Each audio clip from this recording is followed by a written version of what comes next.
سيدنا محمد وعلى آل سيدنا محمد. الله أكبر الله أكبر الله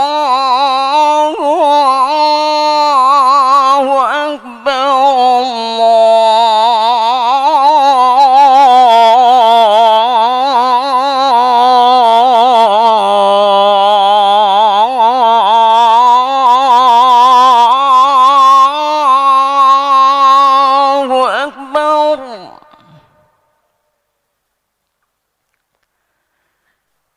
أشهد أن لا إله إلا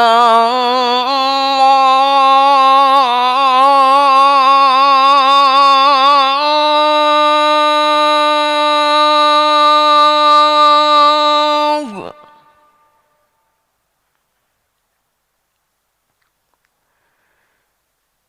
أشهد أن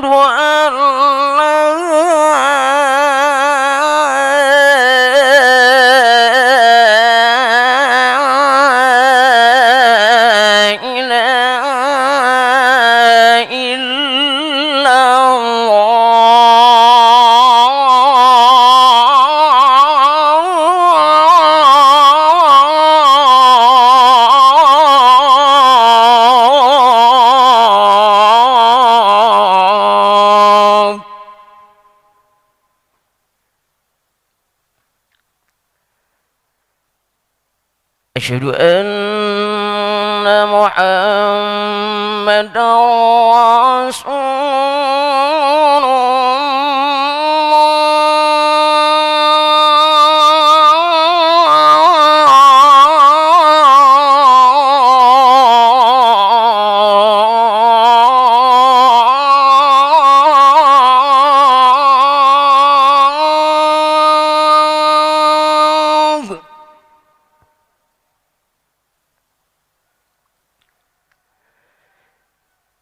أشهد أن محمدا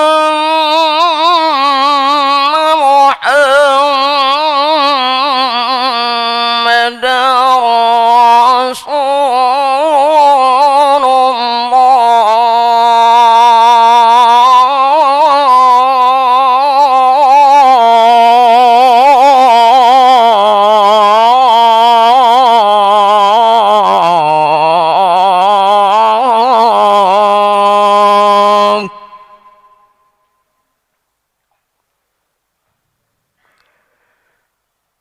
حي على الصلاة.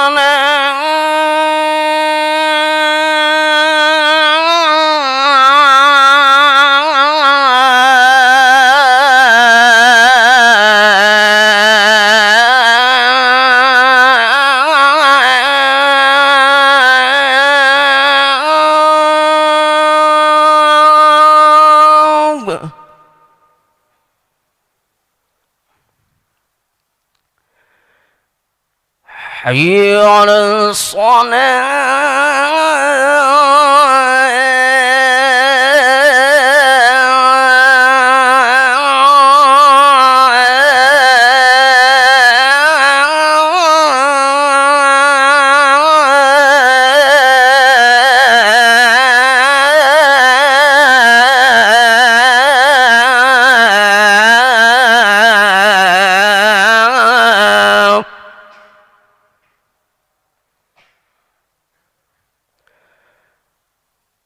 حي على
وعشر المسلمين وزمرة المؤمنين رحمكم الله. روي عن أبي هريرة رضي الله عنه أنه قال قال رسول الله صلى الله عليه وسلم: وإذا صعد الخطيب على المنبر ولا يتكلمن أحدكم ومن يتكلم فقد لغى ومن لغى فلا جمعة له.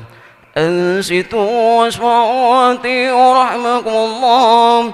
أنصتوا واسمعوا وأطيعوا رحمكم الله. أنصتوا لعلكم ترحمون. اللهم صل على سيدنا محمد. اللهم صل على سيدنا محمد. اللهم صل على سيدنا محمد سيد الأولين والآخرين. اللهم قو الإسلام من المسلمين والمسلمات والمؤمنين والمؤمنات وسجلهم على مان الدين. رب احطم لنا منك بالخير ويا خير الناصرين برحمتك يا أرحم الراحمين.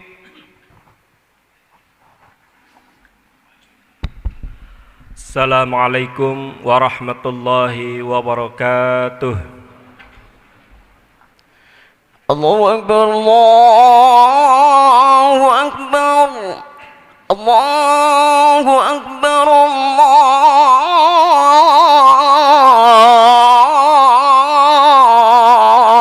Allahu Akbar. Asyhadu an la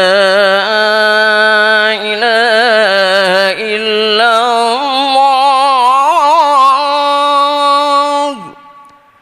Asyhadu an la ilaha illallah. Asyhadu anna Muhammadar Rasulullah.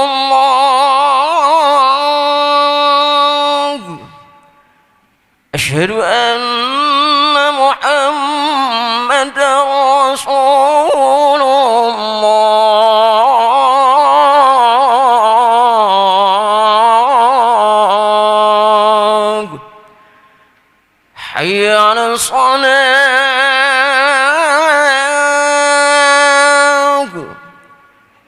Hayya 'alas salah.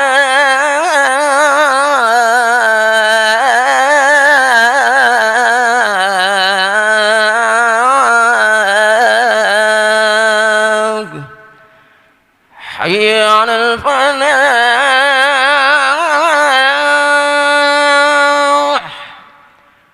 Hayya 'alal falah.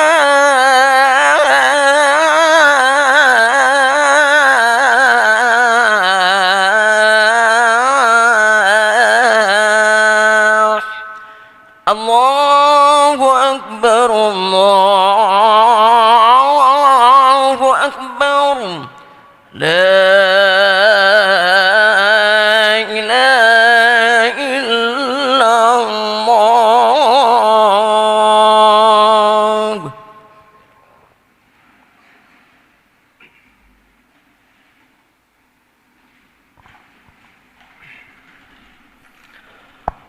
Alhamdulillah. Alhamdulillahi dzil fadli wal in'am. Wa faddala syahru Ramadan ala khairihi min syuhuril 'am. Khassahu bimasidin min fadli wal karami wal in'am. Wa ashhadu an la ilaha illallah wahdahu la syarika lah. Tabaraka ismu rabbika dzil jalali wal ikram. Wa ashhadu anna sayyidana Muhammadan abduhu wa rasuluh. Afdalu man shalla wa shama. Sallallahu ala sayyidina Muhammadin wa ala alihi wa ashabil barakatil kiram. Wa sallim taslima katsira amma ba'd. Fa ya ibadallah, usikum wa iyaya bitaqwallah, faqad fazal muttaqun. Wa qala Allah ta'ala: Ya ayyuhalladzina amanu taqullaha haqqa tuqatih wa la tamutunna illa wa antum muslimun. Wa qala aidan: Ya ayyuhalladzina amanu taqullaha wa kunu ma'as sadiqin. Wa qala an-nabiy sallallahu alaihi wasallam: Ittaqullaha haitsuma kunta wattabi' sayyi'atal hasanata tamhuha wa khaliqin nasa bi khuluqin hasanin. Shadaqallahul azim. Hadirin jamaah Jumat rahimakumullah. Marilah kita dalam khutbah kali ini kita sama-sama wasiatkan diri kita masing-masing untuk meningkatkan ketakwaan kita kepada Allah Subhanahu wa taala. Banyak jalan untuk meraih ketakwaan. Jalan menuju takwa tidak mesti dengan berzikir sepanjang malam, dengan berpuasa sepanjang hari, ataupun bersedekah dengan harta yang melimpah. Ada jalan yang menuju takwa, salah satunya dengan berlaku jujur. Insya Allah kita akan menemukan ketakwaan di dalamnya. Hadirin jamaah Jumat rahimakumullah. Satu di antara sekian banyak hikmah disyariatkannya puasa Ramadan adalah kita ditarbiyah atau dididik oleh Allah selama sebulan untuk menjadi orang-orang yang jujur. Apa kaitannya puasa dengan lahirnya manusia-manusia yang jujur? Perlu kita ketahui bahwa ibadah puasa adalah suatu ibadah yang unik dibanding dengan ibadah-ibadah lain. Keunikannya karena puasa adalah ibadah yang sirriyah, ibadah yang tersembunyi, ibadah yang tidak bisa dilihat secara langsung apakah seseorang itu melaksanakannya atau tidak. Hadirin jamaah Jumat rahimakumullah. Berbeda dengan ibadah salat, zakat, haji yang semuanya bisa dilihat, tetapi ibadah puasa tidak dilihat, dan karena tidak dilihat sehingga setiap orang berpeluang untuk tidak jujur.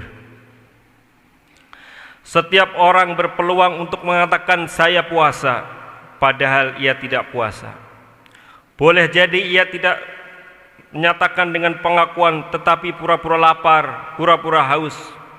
Orang yang kelihatan lapar ataupun haus belum tentu ia berpuasa pada waktu itu.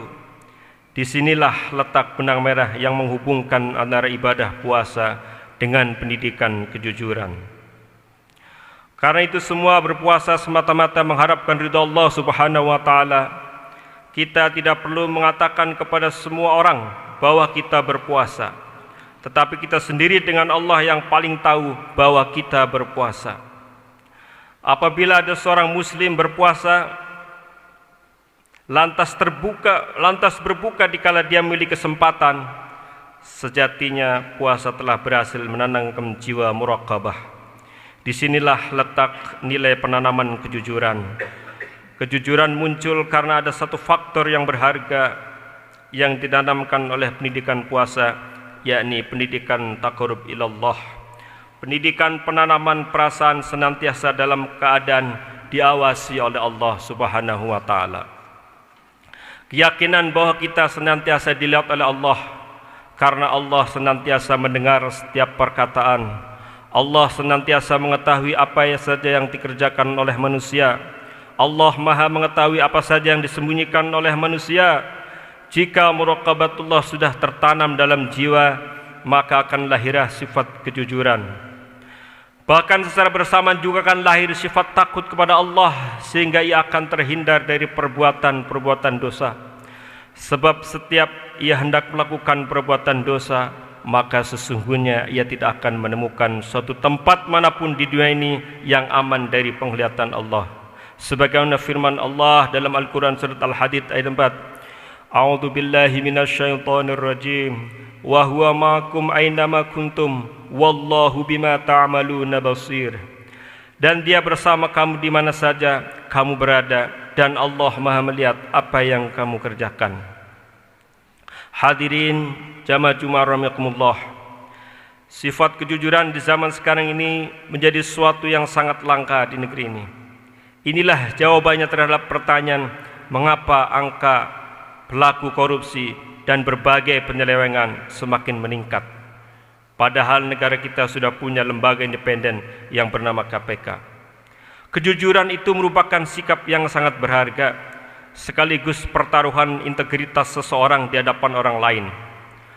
Ketika kita akan menjadi pegawai, kita disumpah atas nama Allah. Tetapi ketika kita ingin melaksanakan tugas, kita masih harus menandatangani fakta integritas. Ataupun pekerjaan lain ketika diangkat, disumpah atas nama Allah, tetapi ketika ingin melakukan pekerjaan, tugas dan tanggung jawab, masih harus menandatangani fakta integritas. Ini menunjukkan bahwa tingkat kejujuran di lingkungan kita semakin menurun. Di dalam Al-Quran surat At-Taubah ayat 119, Allah mengawali perintah takwa dengan perintah untuk bersama dengan orang-orang jujur. Ya ayyuhalladzina amanu taqullaha wa kunu ma'as shadiqin. Wahai orang-orang yang beriman, bertakwalah kepada Allah dan jadilah orang-orang yang jujur. Hendaklah kalian bersama-sama dengan orang yang jujur. Dalam hadis Rasulullah SAW, perintah dan seruan untuk menjadi orang jujur. Beliau bersabda, alaikum bisidq, fa inna sidqa yahdi ilal birr, wa innal birra yahdi ilal jannah. Hendaklah kalian jujur, karena kejujuran akan menghantarkan kepada kebaikan, dan kebaikan akan menghantarkan ke surga. Hadirin jamaah Jumat rahimakumullah. Dan seorang yang selalu melatih diri, membiasakan diri untuk berbuat jujur, sekecil apapun urusan yang dia latih dirinya untuk berbuat jujur, sampai kemudian dia dihadapi sebagai siddiqin, sebagai orang-orang yang jujur. Para pemegang tampuk kepemimpinan, para pengawas dan para pengawal pemerintahan mencontohkan pola hidup yang tidak jujur. Dan inilah yang menyebabkan terkadang ada orang yang memiliki sifat jujur, namun ketika masuk ke dalam sistem ini dia juga terjerat. Ada orang yang terkenal bersih, tetapi ketika masuk ke lingkungan ini juga tercemari dengan budaya kotor. Korupsi muncul ketika orang mempunyai kemauan untuk mengakali dan mensiasati sistem. Tetapi jiwa yang muraqabah seolah-olah menempatkan seseorang dalam ruangan penuh CCTV. Dia akan selalu merasa diawasi. Ia dekat dengan Allah dan merasa selalu diawasi Allah dalam setiap langkah kehidupan. Bulan Ramadan ini bulan tempat kita saling muhasabah, bulan tempat kita saling mengingatkan saudara kita, terutama saudara-saudara mukmin, bahwa Allah mensyariatkan puasa ini bukan hanya simbol tidak makan, tidak minum, tidak bercampur dengan suami istri, tetapi sesungguhnya di balik persyariatan ibadah puasa ada hikmah-hikmah besar yang terkandung di dalamnya. Termasuk diantaranya ialah melatih dan mendidik kita menjadi orang-orang yang jujur. Kalau ini menjadi hasanah perilaku setiap muslim, baik di tingkat akar rumput maupun elit, tidak akan ada lagi tindak korupsi, tidak akan ada lagi berbagai persoalan yang disebabkan oleh perilaku korup di negeri ini. Barakallahu li wa lakum fil Qur'anil azim wa nafa'ani wa iyyakum bima fihi minal ayati wa dzikril hakim wa taqabbala minni wa minkum tilawatahu innahu was-samiul alim. Aqulu qawli hadza wa astaghfirullahal azim li wa lakum wastaghfiruh innahu huwal ghafurur rahim. Allahumma salli ala sayyidina Muhammadin wa ala ali sayyidina Muhammad.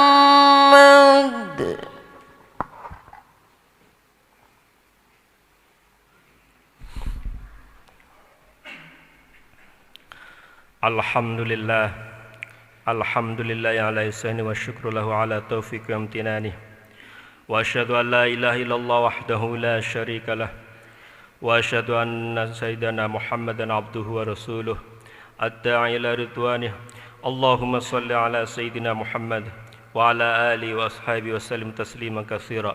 Amma ba'du fa ya ayuhan nas ittaqullaha fima amara wa tahu amma wa nahaa alamu anna Allah amarakum bi amrih. Badhi binafsi wa thana bi malaikati bi qudsih wa qala ta'ala inna allaha wa malaikatahu yusalluna 'alan nabi ya ayyuhalladzina amanu sallu 'alaihi wa sallimu taslima.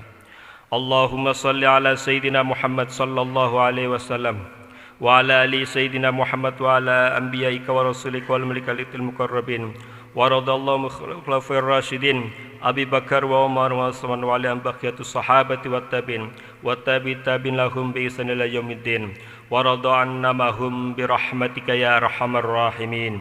Allahumma ighfir lil mu'minina wal mu'minat wal muslimina wal muslimat الأحياء منهم والأموات اللهم أعز الإسلام والمسلمين وأذل الشرك والمشركين وانصر عبادك الموحدين وانصر من نصر الدين واخذل من خذل المسلمين دمر أعداء الدين وعلى كلمة إلى يوم الدين اللهم ادفع عنا البلاء والوباء وزلزل محن سؤال من فتن محن ما ضار منها وبطن عن بلدنا إندونيسيا خاصة وسائر البلدان المسلمين عامة يا رب العالمين ربنا آتنا في الدنيا حسنة وفي الآخرة حسنة وقنا عذاب النار ربنا ظلمنا أنفسنا وإن لم تغفر لنا وترحمنا لنكونن من الخاسرين عباد الله إن الله يأمر بالعدل والإحسان وإيتاء ذي القربى وينهى عن الفحشاء والمنكر والبغي يعظكم لعلكم تذكرون واذكروا الله العظيم يذكركم واشكروا على نعمه يزدكم ولذكر الله أكبر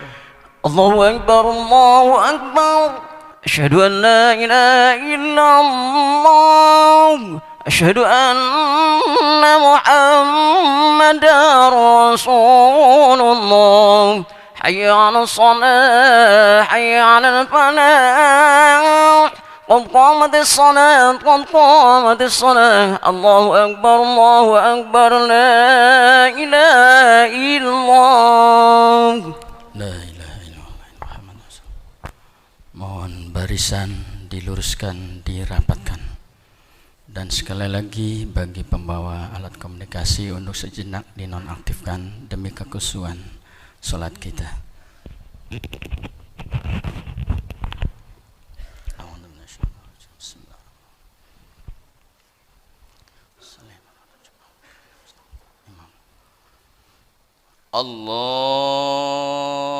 Allahu Akbar.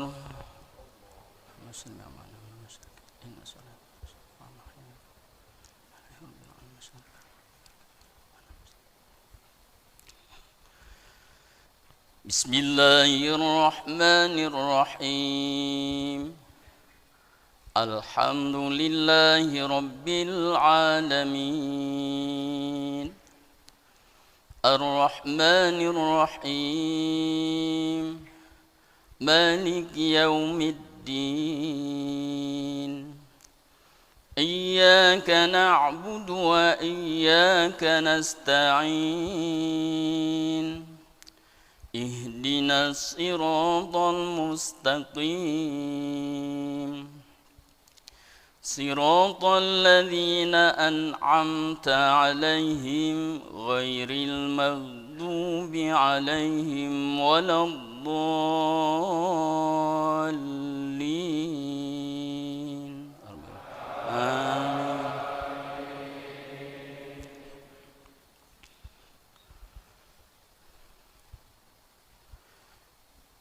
Bismillahirrahmanirrahim. Wasyamsi wadduhaha wal qamari idza talaha wan nahari idza jallaha wal laili idza yaghshaha والسماء وما بناها والأرض وما طحاها ونفس وما سواها فألهمها فجورها وتقواها قد أفلح من زكاها وقد خاب من دساها كذبت ثمود بطغواها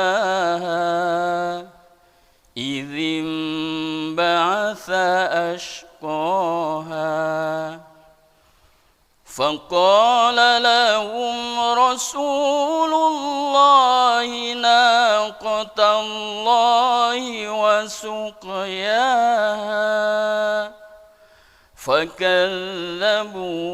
فعقروها فدمدم عليهم ربهم بذنبهم فسواها ولا يخاف عقباها. الله أكبر.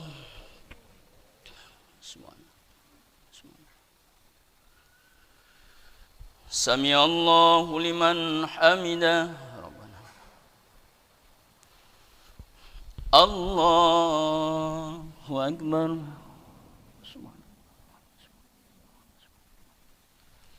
الله أكبر.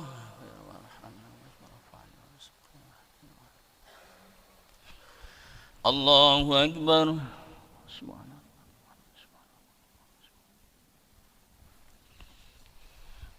الله أكبر.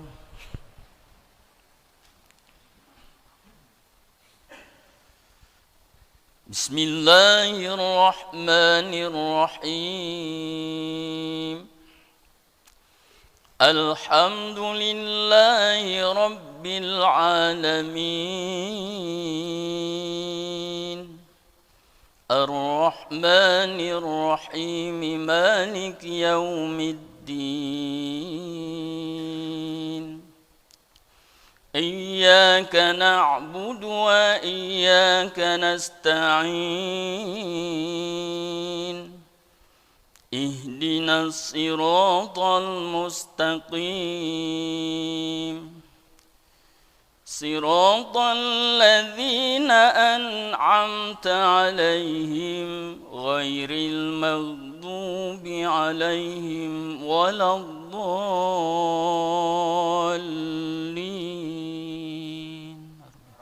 آمين.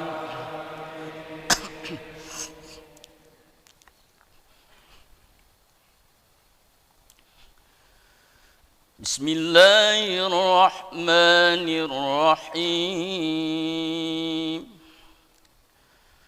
والتين والزيتون وطور سينين وهذا البلد الأمين. لقد خلقنا الإنسان في أحسن تقويم ثم رددناه أسفل سافلين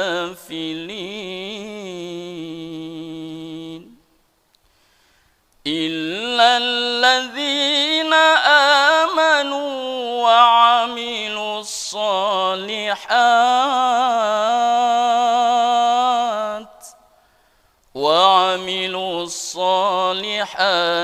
فلهم أجر غير ممنون. فما يكذبك بعد بالدين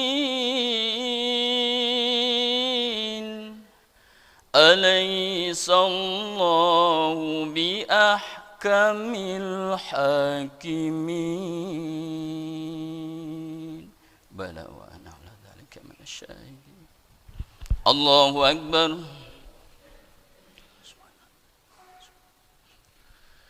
سمع الله لمن حمده. الله أكبر. الله أكبر. الله أكبر.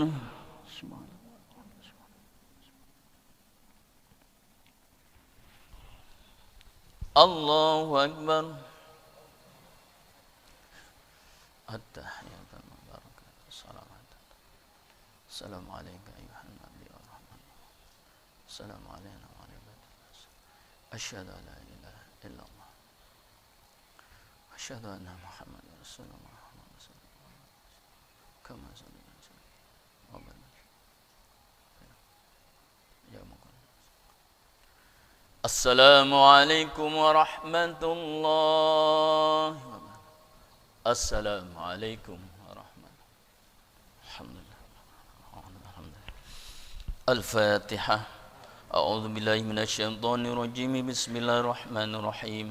Alhamdulillahi rabbil alamin arrahmanir rahim maliki yaumiddin. Iyyaka na'budu wa iyyaka nasta'in ihdinas siratal mustaqim. Siratal ladzina an'amta 'alaihim ghairil maghdubi 'alaihim waladdallin. La ilaha illallah wallahu akbar walillahil hamd. Bismillahirrahmanirrahim. Qul huwallahu ahad, Allahus samad, lam yalid wa lam yulad wa lam yakul lahu kufuwan ahad. Bismillahirrahmanirrahim. Qul huwallahu ahad, Allahus samad, lam yalid wa lam yulad wa lam yakul lahu kufuwan ahad. Bismillahirrahmanirrahim. Qul huwallahu ahad, Allahus samad, lam yalid wa lam yulad wa lam yakul lahu kufuwan ahad. La ilaha illallah wallahu akbar walillahil hamd. Bismillahirrahmanirrahim. Qul a'udzu birabbil falaq min syarri ma khalaq wa min syarri ghasiqin idza waqab wa min syarri naffatsati fil 'uqad wa min syarri hasidin idza hasad. La ilaha illallah wallahu akbar walillahil hamd. Bismillahirrahmanirrahim.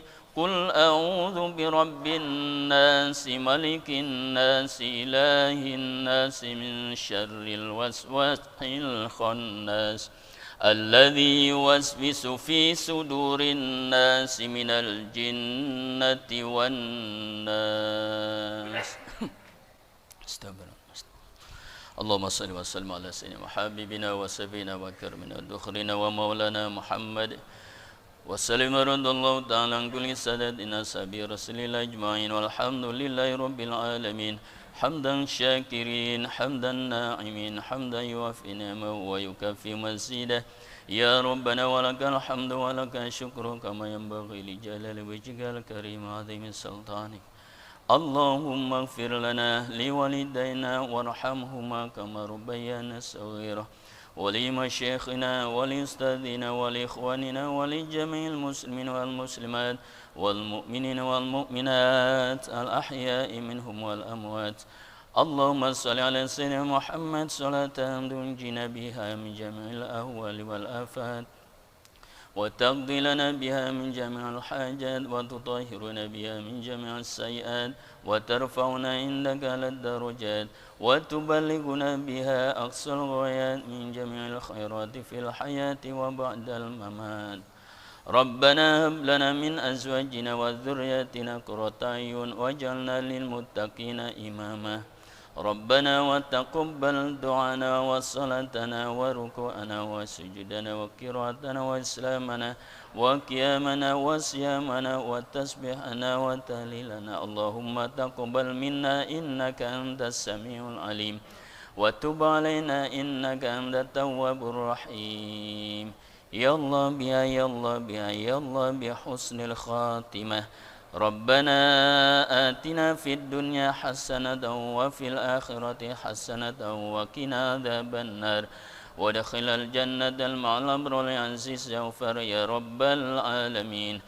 وصلى الله على سيدنا محمد وعلى آل سيدنا محمد في الأولين والآخرين وفي الملأ الأعلى إلى يوم الدين بفضل سبحان ربك رب العزة عما يصفون والسلام على المرسلين والحمد لله رب العالمين. بسر الفاتحة. أعوذ بالله من الشيطان الرجيم. الحمد لله رب العالمين الرحمن الرحيم إياك نعبد وإياك نستعين صراط المستقيم صراط الذين أنعمت عليهم غير المغضوب عليهم. بسم الله الرحمن الرحيم. إلهي